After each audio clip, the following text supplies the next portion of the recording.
RCR presenta a María Alejandra Trujillo en Palabras más, palabras menos. Palabras más, palabras menos.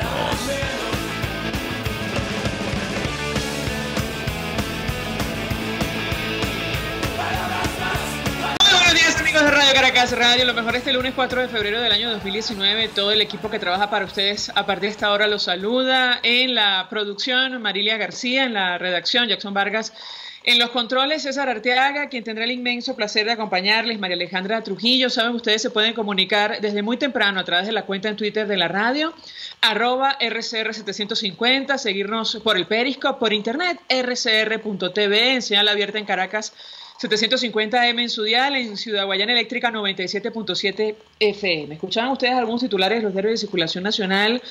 Será sin duda alguna una semana llena de información y probablemente definitoria de cara al futuro de nuestro país. Ayer, con absoluta frivolidad, veíamos a Nicolás Maduro decir en el programa Salvados de Antena 3 que los bolivarianos estaban preparados como los vietnamitas, y citaba, por cierto, a Rodríguez Zapatero.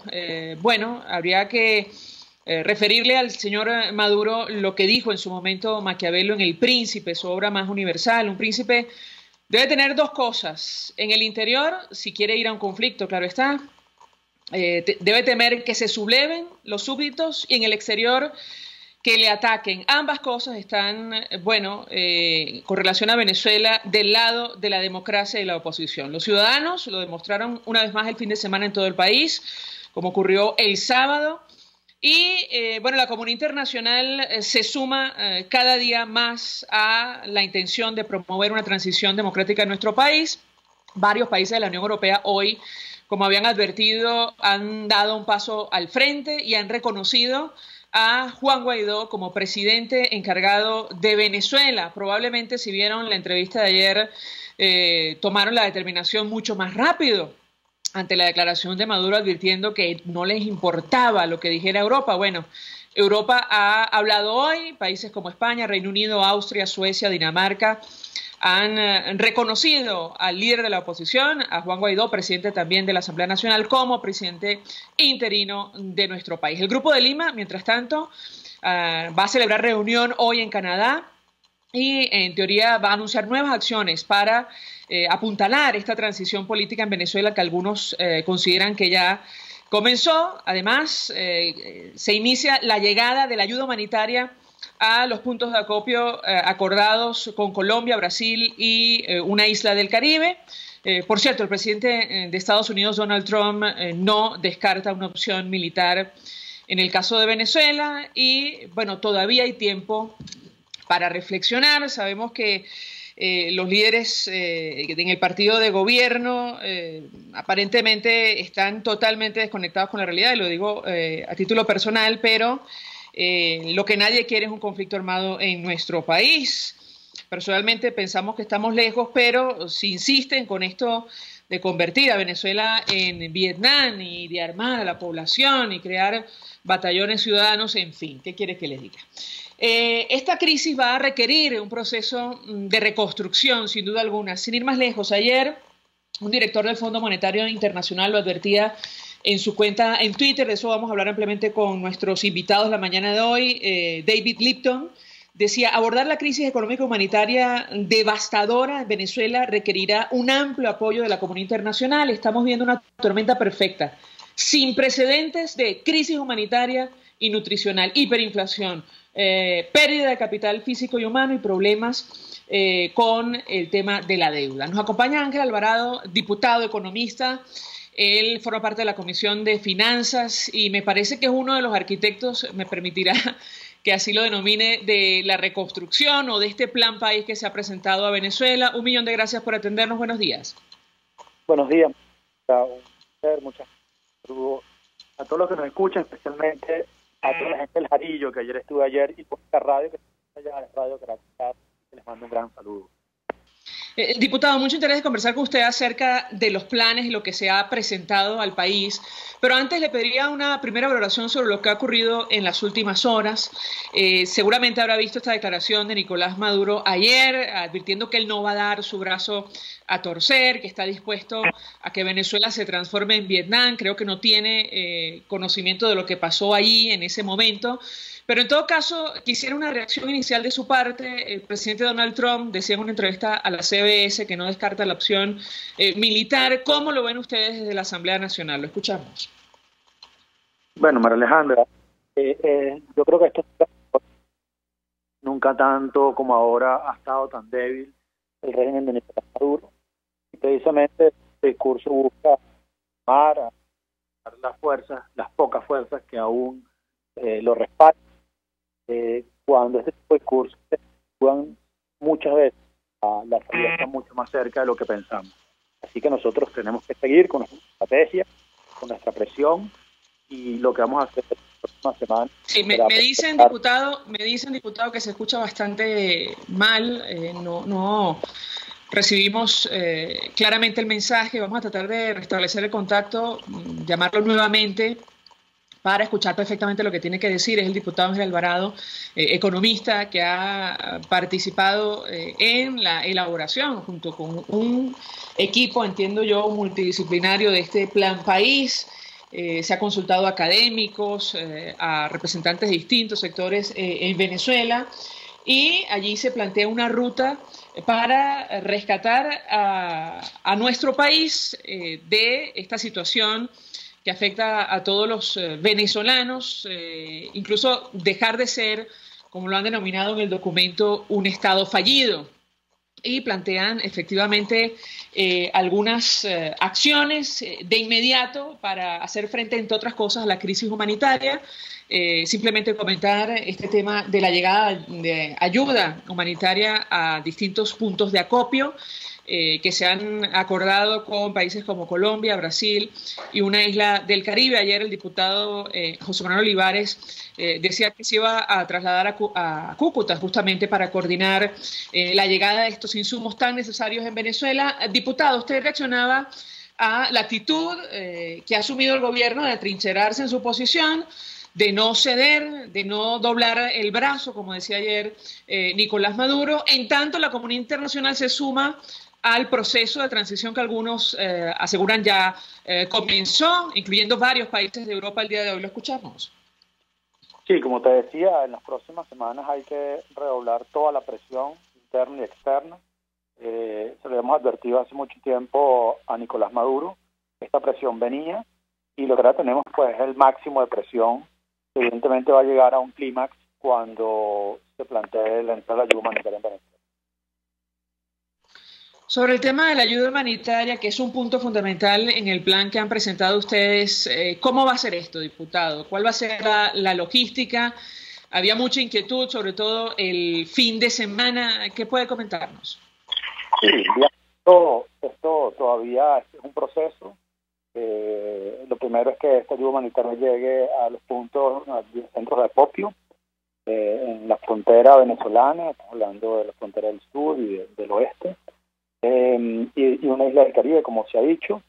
Pero bueno, los detalles de esto se van a presentar desde la Asamblea Nacional. Yo no soy el vocero, pero bueno, hay que estar muy atentos a esto, y yo necesitamos un gran respaldo nacional de todo el país, porque las Fuerzas Armadas tendrán la oportunidad de colocarse del lado de Nicolás Maduro e impedir la entrada de la ayuda humanitaria, o colocarse del lado del pueblo y facilitar la entrada de medicinas, las medicinas que tanto han faltado en este país, y alimentos de tantos niños que en este momento mueren de hambre.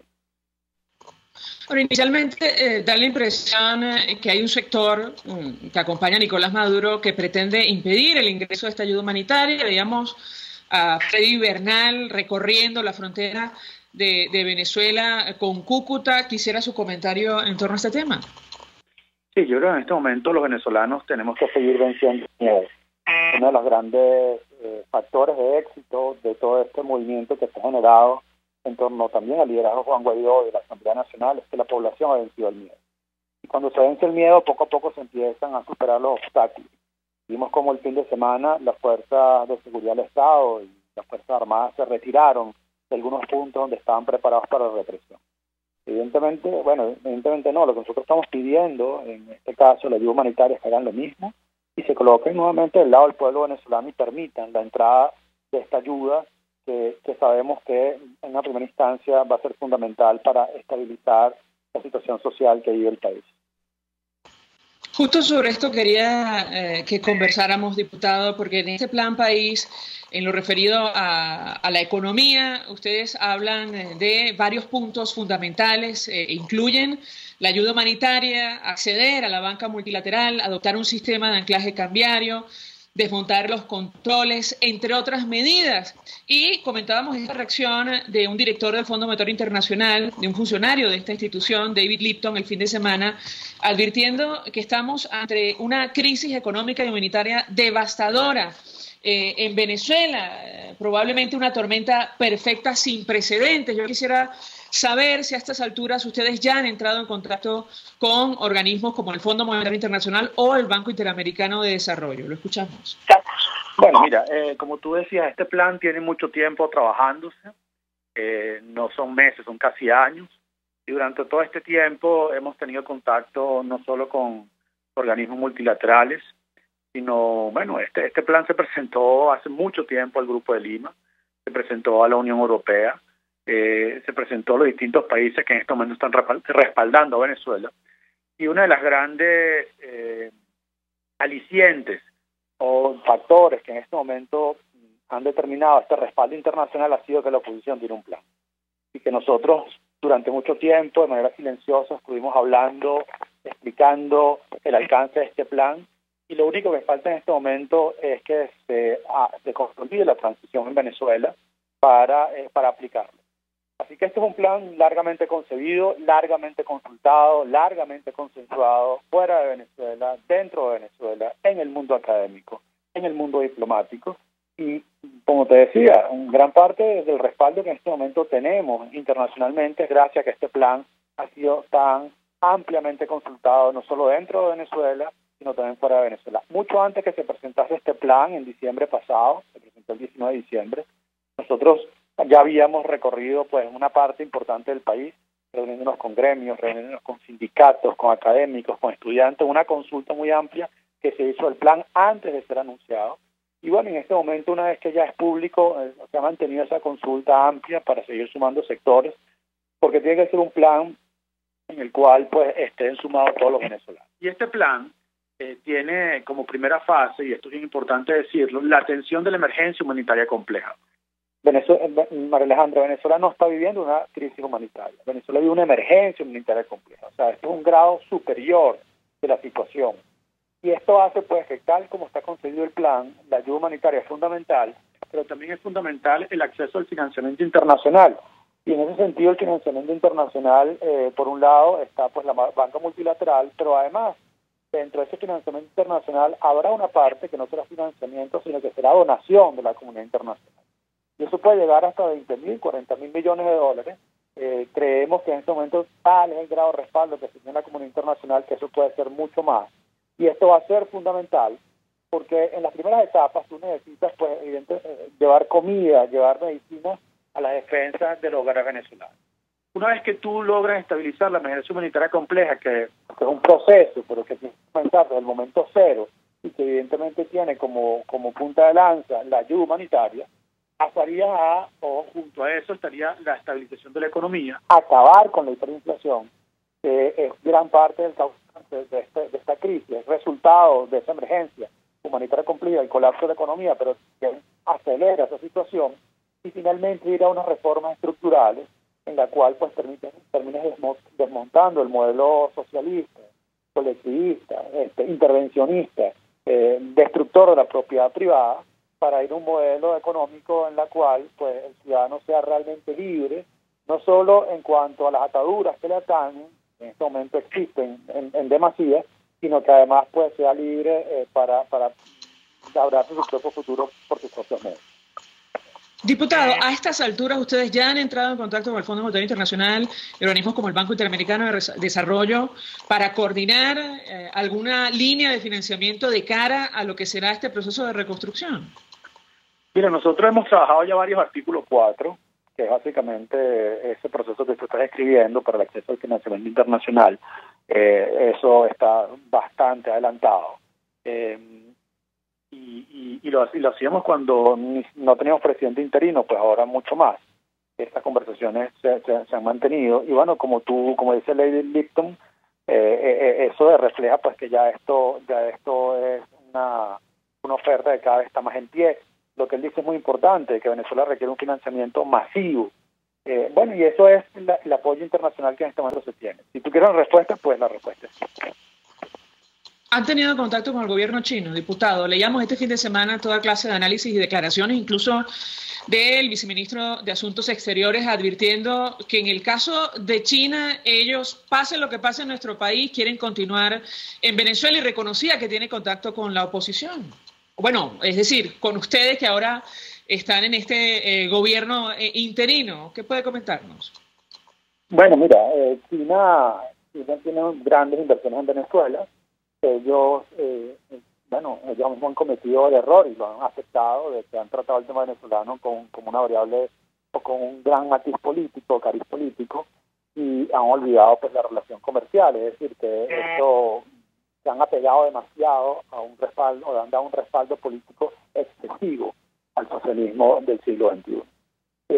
China tiene la oportunidad de desmarcarse, de montarse en el barco de esta transición, y mientras más pronto lo hagan, pues evidentemente mayores oportunidades va a haber para las empresas chinas en esta transición. Ese mensaje ha quedado muy claro, se les ha mandado muy claro.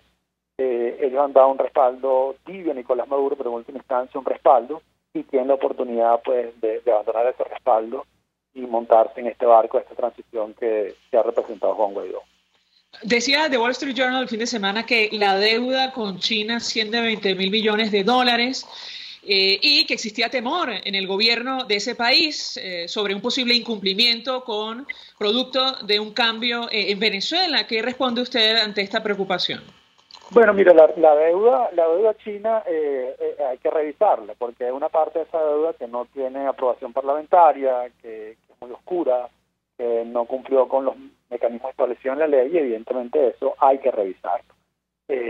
Luego Venezuela pues está en default, y esa reestructuración de la deuda pasará pues por la reestructuración también de la deuda con países como China.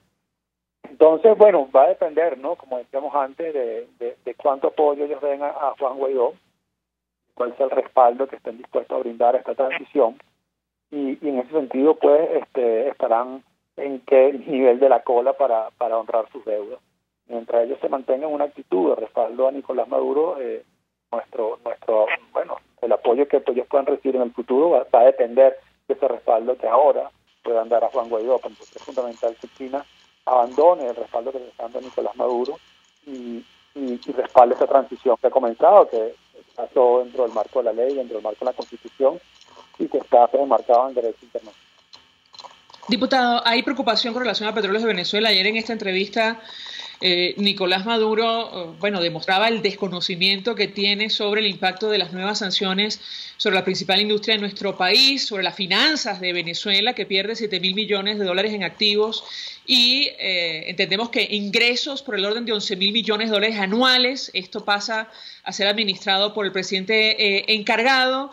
¿Cuánto han avanzado en la designación de un directorio de Petróleos de Venezuela o incluso de Citgo para empezar a manejar estos activos?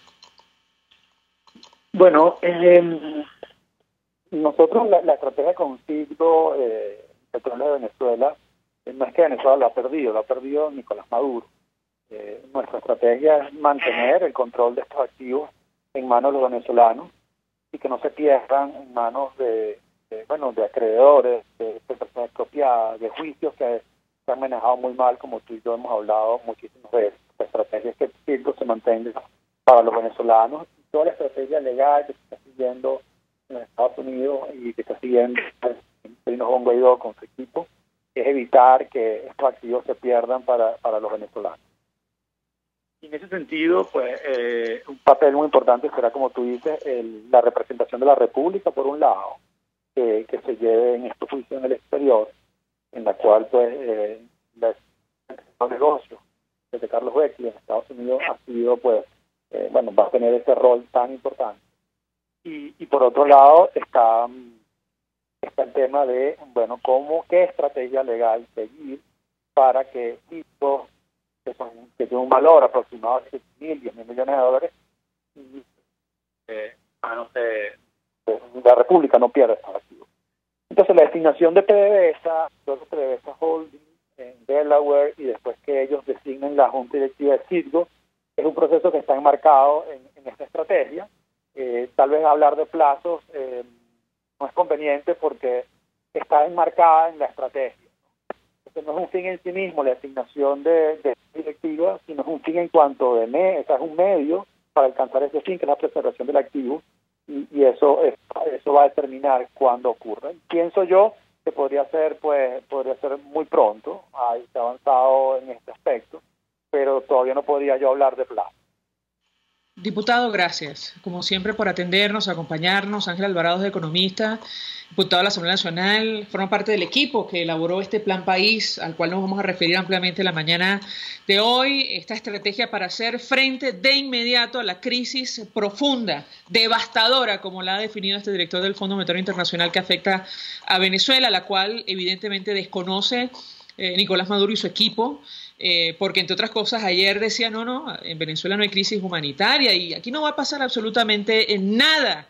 Bueno, efectivamente hay una absoluta desconexión con la realidad. A esta hora, países de la Unión Europea como España, Francia, Suecia, Reino Unido, Dinamarca, Portugal, Letonia, Austria, Lituania, Polonia, Holanda y Alemania reconocen oficialmente a Juan Guaidó como presidente encargado de nuestro país. De hecho, vamos a irnos, chicos, si les parece, a la pausa con la declaración que ofrecía más temprano Pedro Sánchez, presidente del gobierno español, justo haciendo este anuncio. Lo escuchamos, vamos a la pausa y al regreso venimos con más.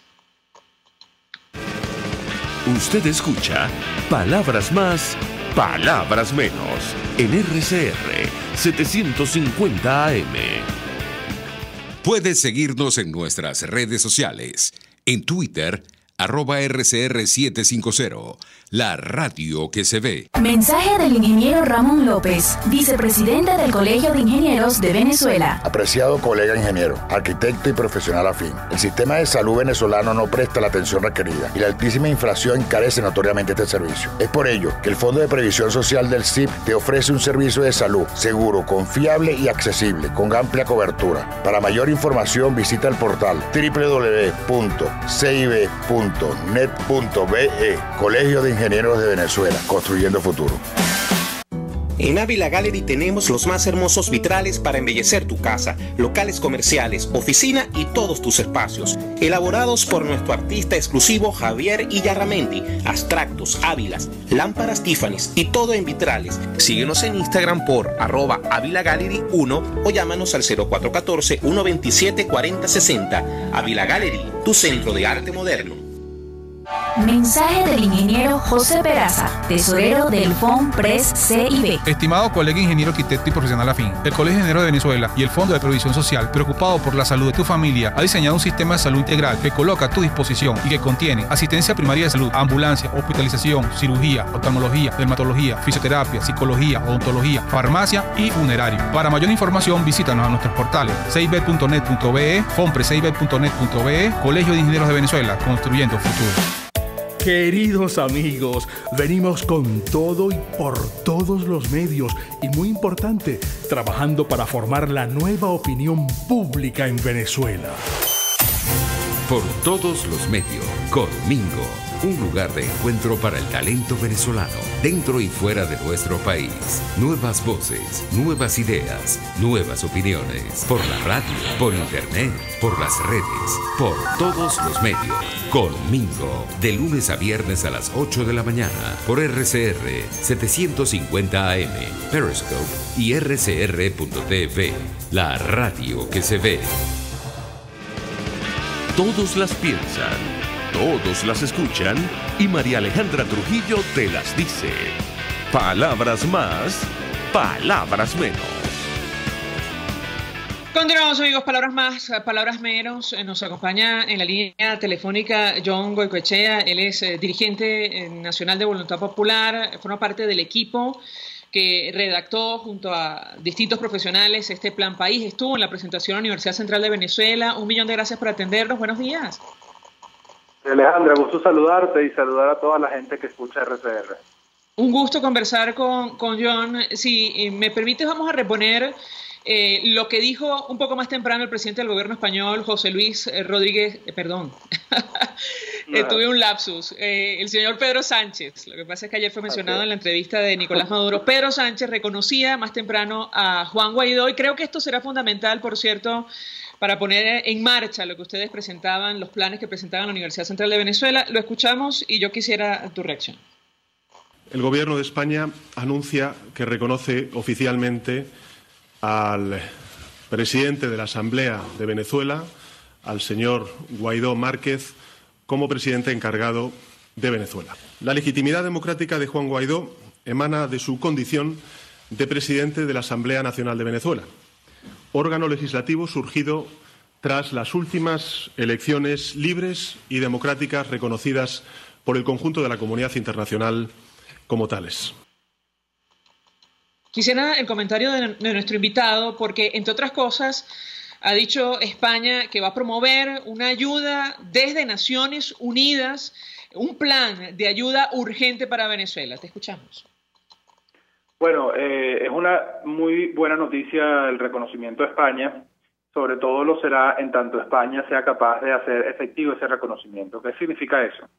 Sabemos que hoy muchísimos personeros del gobierno, como también instituciones del propio Estado, tienen cuentas y tienen activos tanto en Portugal como en España. Mucho del dinero que maneja PDVSA, por ejemplo, pasa por Portugal. Este reconocimiento conjunto de los Estados europeos debe significar que estos países tomen acciones para controlar y para garantizar que esos activos no se los siga robando el chavismo, ¿no? En la medida en que haya una respuesta efectiva, ¿no?, y que este reconocimiento tenga resultados y tenga consecuencias, entonces esto es un gran tema, un paso muy importante para la democracia de Venezuela. Es decir, lo que quiero instar es a que esto no quede en una declaración política ni en una declaración retórica, sino que en efecto haya la toma de decisiones lógicas y que es una consecuencia necesaria del reconocimiento de Juan Guaidó como presidente interino de Venezuela. Hablemos acerca del sector petróleo en nuestro país, fundamental, del cual dependemos ahora mismo en Venezuela. Ustedes han anunciado en este plan como prioridad estabilizar la economía, atender la emergencia humanitaria y reactivar la industria petrolera. Veíamos el fin de semana un intercambio de opiniones de nuestro invitado con Rafael Ramírez, que responsable de lo que ha ocurrido con la industria en el exterior, criticaba duramente, criticaba duramente el proyecto que ustedes han presentado y quisiera iniciar conversación a partir de allí. Bueno, el señor Ramírez afirma que es inconstitucional lo que se pretende hacer, porque lo que se pretende hacer es entregar a la industria a manos de las empresas internacionales. En primer lugar, hay que decir que si alguien ha puesto en vulnerabilidad a la industria, ha sido precisamente este gobierno y el anterior, ¿no? Y Rafael Ramírez fue el zar del petróleo que no solamente endeudó a PDVSA al punto que hoy la viabilidad de empresas como Citgo es cuestionada en el mundo, no solamente permitió que los cargamentos de PDVSA fueran cuestionados, incluso, ¿no?, se diga que dentro de los buques petroleros de PDVSA se transportan toda clase de mercancías ilícitas. No solamente logró las sanciones a la empresa y a altos funcionarios de la empresa, es decir, el fracaso rotundo, ¿no?, de la empresa petrolera se lo debemos no a otra persona que a Maduro, a Chávez y al señor Ramírez, ¿no?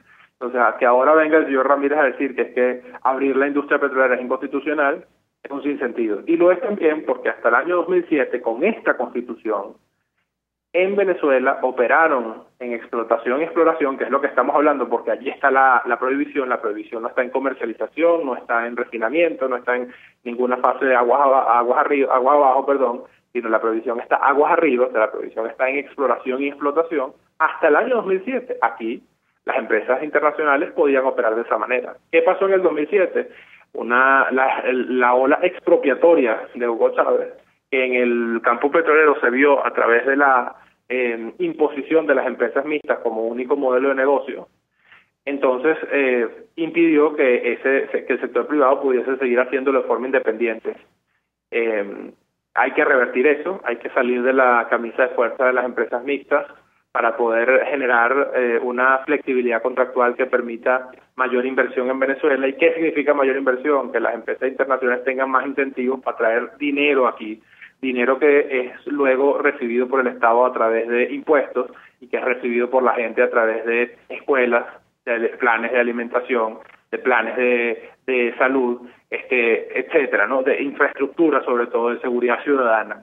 En fin, eso es lo que queremos, ¿no? Lo que queremos es generar un sistema económico que sea moderno, que esté inserto en las naciones desarrolladas del mundo, que genere confianza a los inversionistas para que aquí venga un gran flujo de dinero que permita mejorar la vida de la gente.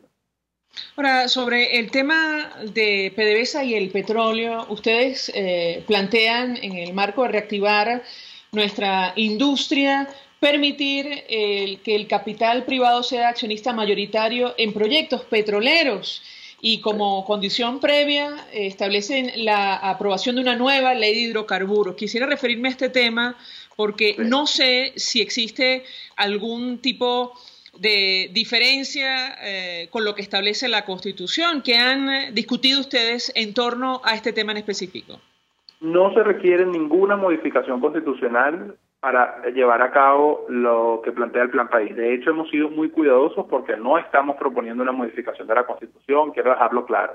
Con la Constitución del 99 se puede realizar este plan. Ahora bien, sí se requiere una modificación de la ley, es otra cosa, ¿no? ¿Por qué? Porque la ley establece hoy, por ejemplo, que para realizar explotación y exploración de petróleo, las empresas internacionales tienen que ir en sociedad con PDVSA, en donde PDVSA es accionista mayoritaria. Eso limita la operatividad y limita la inversión, porque una empresa que está quebrada como PDVSA no tiene el dinero para invertir, no tiene todo el dinero para invertir y para activar campos, incluso para mantener campos, ¿no? Entonces, por supuesto, la empresa socio B, es decir, la socio de PDVSA no va a ponerle la plata a PDVSA, ¿no? Mucho menos cuando no tiene control operativo de la operación. Entonces, eso hay que eliminarlo.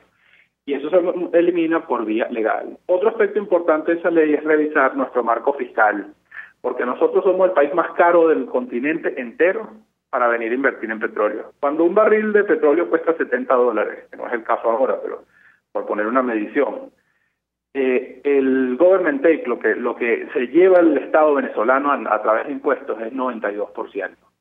Eso mismo en Colombia, cuando el barril cuesta $70, Colombia se lleva el 66%.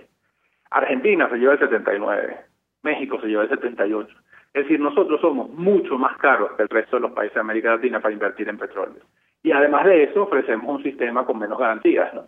Entonces no nos extrañe que cuando alguien tiene $1.000 millones para invertir, no los invierte en Venezuela, sino que los invierte en Colombia o en Argentina o en México. Entonces, tenemos que revisar el sistema fiscal venezolano para dar cierta flexibilidad, también entendiendo que hay diferentes tipos de negocios petroleros que dan diferentes rentabilidades. Por ejemplo, no es lo mismo explotar petróleo extrapesado en la faja que petróleo convencional, porque el petróleo convencional es más barato de producir y genera, por supuesto, más ganancias. Entonces, lo que se le grava al petróleo convencional debe ser más de lo que se le grave al petróleo en la faja, para poder estimular que haya inversión en los dos tipos de explotación y exploración. Ok, eso desde el punto de vista fiscal. Luego está el tema administrativo del Estado. ¿Cómo se organiza el Estado venezolano para administrar esa riqueza? Nosotros estamos planteando la creación de una agencia venezolana de hidrocarburos que sea independiente, cuyos directores no dependan, no sean directamente empleados del presidente de la República, y que sea esta agencia independiente con una burocracia técnica especializada, profesional, ¿no? con continuidad en el tiempo, que no dependan del periodo presidencial, la que administre las licitaciones, las adjudicaciones y luego supervise los contratos que se adjudiquen sobre la riqueza de los venezolanos. ¿Por qué? Para que no sea utilizado más nunca, ¿no?, repartir un pozo como forma de pago porque te contribuyeron en la campaña electoral, para que no sea utilizado más nunca un pozo como forma de pago porque conseguimos un voto en la ONU, ¿no? Es decir, para dar un criterio de bienestar y de administración transparente de los recursos de los venezolanos a través de esta gente. Detengo, John Goycochea, aquí. Con relación a lo que ha dicho, dos cosas. Me decía, hemos revisado la Constitución. Alguien podría pensar que, bueno, a alguien se le podría ocurrir en el futuro invocar el artículo 302 de la Carta Magna, que establece que el Estado se reserva mediante la ley orgánica respectiva y por razones de conveniencia nacional la actividad petrolera y otras industrias, explotaciones, servicios y bienes de interés público y de carácter estratégico para tratar de obstaculizar el plan que ustedes han presentado. Seguramente se han paseado ustedes por esa posibilidad. Quisiera su comentario. Y número dos, da la impresión, a la luz de lo que están planteando, que habría que revisar prácticamente todo lo que se ha entregado en esta y la anterior administración, incluyendo los negocios con China, ¿correcto?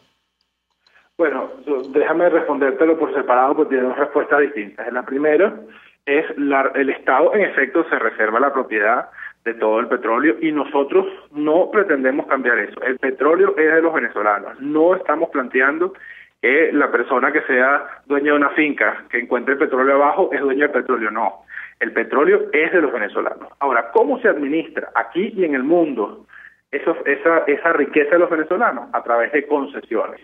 El Estado da una concesión por un tiempo determinado para que una empresa que tiene la capacidad técnica y la capacidad financiera pueda extraer ese petróleo y le paga, como la propiedad es del venezolano, paga una regalía. Esa regalía, que es el reconocimiento de la propiedad, porque luego vienen los otros impuestos, el impuesto sobre la renta y por lo menos 2 impuestos más que gravan al petróleo. Pero la regalía es el reconocimiento legal de que ese petróleo es de los venezolanos. ¿Por qué? Bueno, así se administra, por cierto, no es ni nuevo ni exclusivo de Venezuela, así se administra, porque se entiende que precisamente no todos los países, muy pocos países tienen capacidad de sacar su petróleo sin contar con empresas especializadas en el sector, ¿no? Entonces, lo importante que es, uno, que la propiedad es de los venezolanos, dos, que estamos generando un modelo que permita que vengan más empresas para sacar más petróleo y para producir más regalías, que es al final lo que interesa, porque lo que a nosotros nos interesa es sacar la riqueza que está en el subsuelo y llevarla a la tierra, es decir, transformarla en escuelas, en hospitales, en una sociedad más empoderada, en una ciudad más educada, en un país con más capacidades productivas, en un país que siembre, en un país que tenga turismo, es decir, eso es lo que a nosotros nos interesa.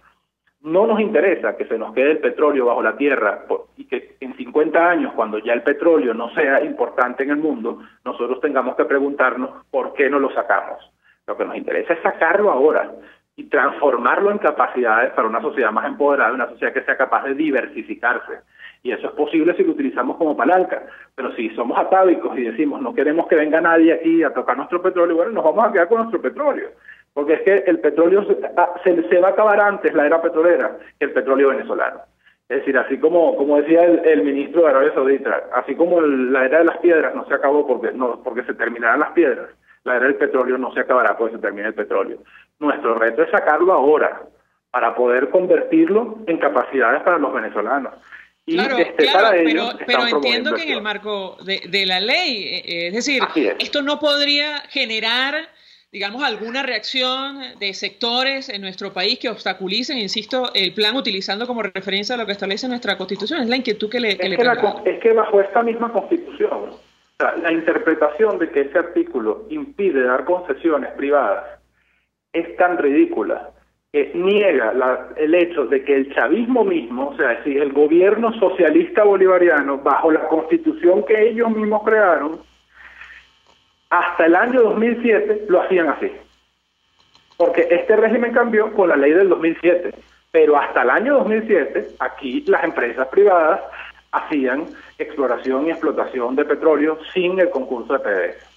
Por supuesto, mediante una concesión, por supuesto, pagando impuestos, por supuesto, sujetos a la ley venezolana. Pero es que ahora que venga Ramírez a decir que es que no se puede hacer, bueno, ¿y por qué Chávez sí lo podía hacer hasta el 2007? Con la misma Constitución. Es decir, aquí no estamos planteando ninguna modificación constitucional, ni nada que no se haya hecho en Venezuela a lo largo de la historia, incluyendo la historia del chavismo. Lo que ellos modificaron fue la ley. Es decir, ellos a partir del 2007 modificaron la ley, no modificaron la Constitución. En consecuencia, nosotros reconocemos que tenemos que hacer un cambio legal para que eso sea viable. Y ese cambio legal está actualmente tramitándose en la Asamblea Nacional. El tema China y todos los contratos que se han otorgado bajo el esquema anterior. ¿Qué han pensado hacer con eso? Mira, nuestro mayor interés es generar inversión y confianza en la comunidad internacional para que haya la mayor cantidad de dólares en la economía venezolana en el menor tiempo posible. En todos los contratos que se hayan firmado y que estén en el marco de la ley serán respetados y serán trabajados como en igualdad de condiciones para China, para Estados Unidos, para Rusia, para la India, para España o para Italia. Queremos ser un socio confiable para el mundo, en el que los países sientan que pueden invertir aquí con seguridad. Aquí nadie va a expropiarle nada a nadie. No vamos a iniciar una cacería de brujas. Entendemos perfectamente el papel estratégico de China en el mundo y queremos que inviertan más en Venezuela, por supuesto. Queremos que inviertan para beneficio de los venezolanos y bajo la ley venezolana. Eso implica respetar, como todos los demás países del mundo, el ordenamiento que nosotros nos demos, ¿no? Ahora, el mensaje es un mensaje de confianza para China y para todos los demás.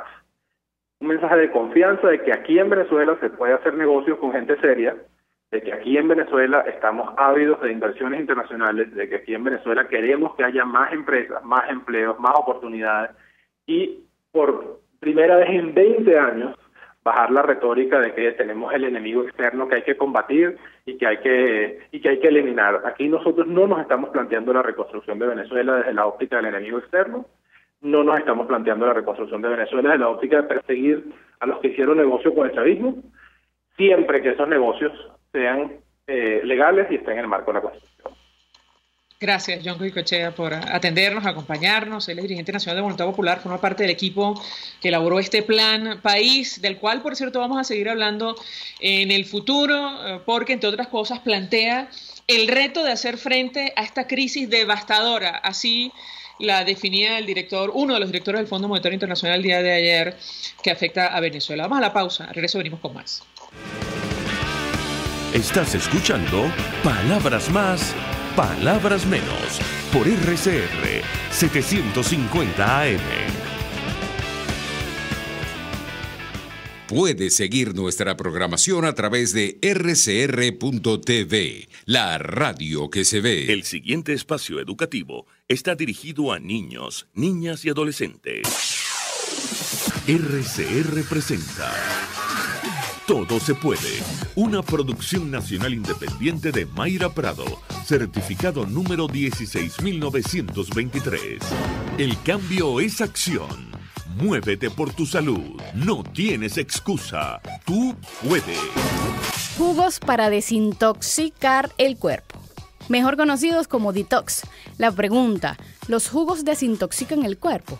Las dietas de jugos son la solución para quitarse los kilos que nos preocupan. La creencia: los jugos son sanísimos, ¿qué malo pueden hacer? Después de escuchar este micro basado en la entrevista en Todo se puede con la licenciada Ariana Araujo de Método Coma, pensarás diferente. La intoxicación alimentaria sucede al consumir alimentos en mal estado.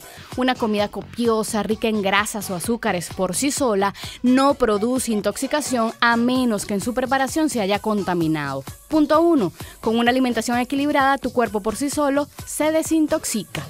¿Y qué pasa con los jugos? Escucha, actualmente existe un boom de las dietas detox que plantean desintoxicar el cuerpo con tan solo unos días consumiendo una dieta líquida a base de jugos de frutas o vegetales. Sin embargo, estas estrategias para desintoxicar, depurar o limpiar el organismo solo generan activaciones de rutas metabólicas que producen más desechos que una dieta equilibrada, siendo poco eficaces tanto para limpiar nuestro organismo como para mantener los kilos perdidos tras realizar este régimen. Punto 2.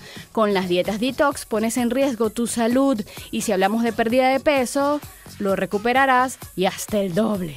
Otro punto importante es que licuar vegetales y frutas, hasta agregándole avena, hojuela y linaza, la fibra que contienen es disminuida notablemente, quedando así en su mayoría las vitaminas, el agua y los hidratos de carbono que estos poseen, por lo que se pierde en gran parte propiedades importantes de la fibra, como aumento de la saciedad, mejora de las evacuaciones, prevención de cáncer, disminución y ralentización de la absorción de grasas y azúcares de los alimentos. Entonces, ¿para qué nos sirven todos estos licuados? Para darte un gusto de vez en cuando, ni para desintoxicarte, ni para bajar de peso. ¿Cómo se hace una verdadera dieta detox? Solo lleva una alimentación sana con todos los grupos de alimentos, consume de 6 a 10 vasos de agua al día según tu requerimiento, realiza actividad física mínimo 150 minutos a la semana, no te asustes, eso es nada más media hora, evita el exceso de cafeína y alcohol y elimina el consumo de cigarrillo. Tus sanos hábitos diarios son el verdadero detox. Todo se puede. RCR presentó Todo se puede con Mayra Prado. Síguela por Twitter, @todosepuede.net. Una producción nacional independiente de Mayra Prado, certificado número 16923. Mensaje del ingeniero Enzo Betancourt, presidente del Colegio de Ingenieros de Venezuela. Estimados colegas, ingenieros, arquitectos y profesionales afines, el hombre es del tamaño de sus dificultades y siempre será capaz de vencerlo. En el año 2018 debemos trabajar para construir el país que nos merecemos todos los venezolanos. Siempre un paso adelante. Visita nuestro portal www.cib.net.be. Colegio de Ingenieros de Venezuela, construyendo futuro. Cauchera Fran Luis te ofrece cauchos nacionales e importados de las mejores marcas y en todas las medidas, al mayor y de tal. Para mayor información visita @Cauchera San Luis en Twitter, Instagram y Facebook. O llama al 0412-815-6712. Cauchera Fran Luis, tu mejor opción. Mensaje del ingeniero Kenneth Navarro, presidente del FOMPRES CIB. Apreciado colega ingeniero, arquitecto y afín, el Fondo de Previsión Social del Colegio de Ingenieros de Venezuela, FOMPRES CIB, diseñó para la protección de tu salud el Sistema Integral de Previsión Social. El mismo tiene a tu disposición beneficios de la solvencia, asistencia primaria de salud, el plan de salud con coberturas de acceso VIP, todos estos planes pensando en la protección de tu familia. Para mayor información visita fomprescib.net.be. Colegio de Ingenieros de Venezuela, construyendo futuro. RCR 750 AM, porque lo bueno une. Información, opinión, contraste. María Alejandra Trujillo está en Palabras Más, Palabras Menos. Continuamos, amigos, palabras más, palabras menos. Saludamos a José Toro Hardy, fue director en Petróleos de Venezuela, experto petrolero, estuvo en la presentación del Plan País en la Universidad Central de Venezuela. Gracias por atendernos, buenos días. María Alejandra, buenos días, qué gusto escucharte. Un gusto conversar con usted. Le pediría una valoración inicial acerca de lo que se está planteando allí para reactivar la industria. Hemos conversado con John Goicoechea acerca de esto de preservar la propiedad de la nación, permitir a capital privado que sea accionista mayoritario en proyectos petroleros, diseñar un régimen fiscal competitivo, y yo quisiera su comentario sobre lo que está planteado y las garantías para aquellos que ya se encuentran en nuestro país. Hablo concretamente de China. Lo escuchamos. Pues mira, ciertamente en este momento Venezuela tiene planteado un reto enorme. El petróleo, nosotros tenemos grandes reservas de petróleo, no las más grandes del mundo, como dice el gobierno, pero sí sustanciales reservas. Y el país ha venido destruyendo a su industria, el actual régimen ha venido destruyendo aceleradamente su industria petrolera. Cuando el presidente Chávez llega al poder, Venezuela producía 3.500.000 barriles por día. Hoy apenas está en algo más de 1.100.000 y viene cayendo aceleradamente la producción. La única manera de rescatar la industria petrolera en base a fuertes inversiones. Estamos hablando de inversiones del orden de 25, entre inversiones y gastos, entre 25 y 30 mil millones de dólares por año durante 7 años para recuperar la producción que teníamos hace 20 años. Podríamos incluso aspirar a más si lográsemos mayores inversiones. Ahora, el tema es que las inversiones no van a venir dentro de las cuales el esquema actual que hay en la industria petrolera venezolana, de falta de seguridad jurídica, de todo el sistema, que es lo que ha venido destruyendo esto.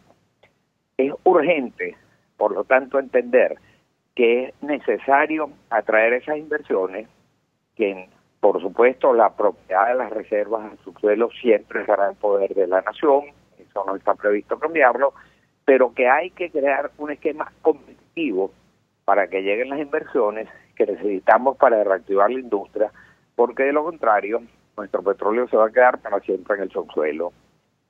La Agencia Internacional de la Energía nos está diciendo que de aquí al año 2040, faltan apenas 20 años, la demanda mundial de petróleo va a crecer de manera acelerada. Va a crecer en un monto estimado de lo que actualmente consumen China y la India juntos.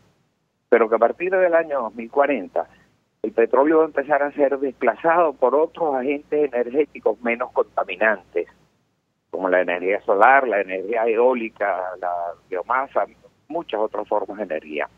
En consecuencia, todos los países que tienen petróleo en este momento están tomando medidas para atraer capitales, para acelerar la producción de sus reservas, porque ya saben que tienen una vida limitada.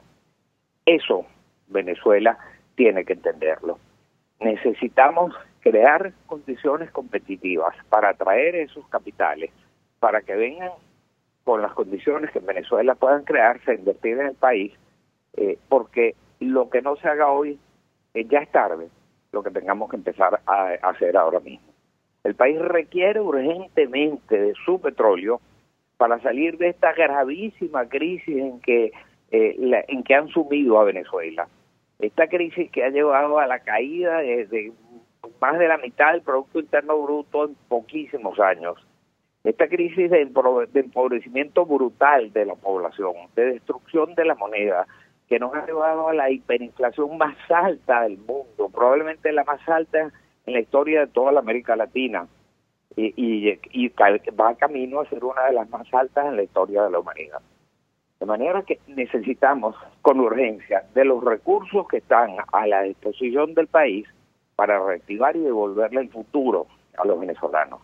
Y el más importante de los que en este momento podemos recurrir, desde luego, es el petróleo. Es evidente que el Estado venezolano no tiene 25 o 30 mil millones de dólares por año para invertir en el sector petrolero. Por lo tanto, necesariamente tendrá que buscar condiciones competitivas para que vengan los capitales necesarios para cumplir con esa tarea. José Toro Hardy, por razones de tiempo lo voy a comprometer para conversar más ampliamente otro día. Nos interesa mucho el tema, lo que están planteando en este proyecto país para la reconstrucción de Venezuela y hacer frente a la crisis devastadora que afecta a la nación. Vamos a la pausa, regreso, venimos con más. Escuchas a María Alejandra Trujillo en Palabras Más, Palabras Menos, por RCR 750 AM. Sintonícenos a través de Periscope, @RCR750, la radio que se ve. Mensaje del ingeniero Ramón López, vicepresidente del Colegio de Ingenieros de Venezuela. Apreciado colega ingeniero, arquitecto y profesional afín, el sistema de salud venezolano no presta la atención requerida y la altísima inflación encarece notoriamente este servicio. Es por ello que el Fondo de Previsión Social del CIP te ofrece un servicio de salud seguro, confiable y accesible, con amplia cobertura. Para mayor información visita el portal www.cib.net.be. Colegio de Ingenieros de Venezuela, construyendo futuro. Las lesiones articulares o musculares son más frecuentes de lo que piensas. La Unidad de Cirugía Articular y Medicina Deportiva Haroldo Macareño y Guillermo Rangel cuenta con el mejor equipo de traumatólogos reconocidos por la Sociedad Norteamericana de Artroscopia. Ubícalos en la Policlínica Metropolitana o al 0414-305-8176. Superar tu lesión es nuestro compromiso. Mensaje del ingeniero José Peraza, tesorero del FONPRES CIB. Estimado colega ingeniero, arquitecto y profesional afín, el Colegio de Ingenieros de Venezuela y el Fondo de Previsión Social, preocupado por la salud de tu familia, ha diseñado un sistema de salud integral que coloca a tu disposición y que contiene asistencia primaria de salud, ambulancia, hospitalización, cirugía, oftalmología, dermatología, fisioterapia, psicología, odontología, farmacia y funerario. Para mayor información, visítanos a nuestros portales cib.net.be, fonprescib.net.be, Colegio de Ingenieros de Venezuela, construyendo futuro. A las 6 de la tarde, la entrevista. Siempre damos la cara. Exponemos nuestra opinión, duélale a quien le duela. Y difundimos la voz del pueblo porque es la voz de Dios. A las 6 de la tarde, la entrevista. Soy Miguel Ángel Rodríguez y estoy contigo por RCR. Porque lo bueno une.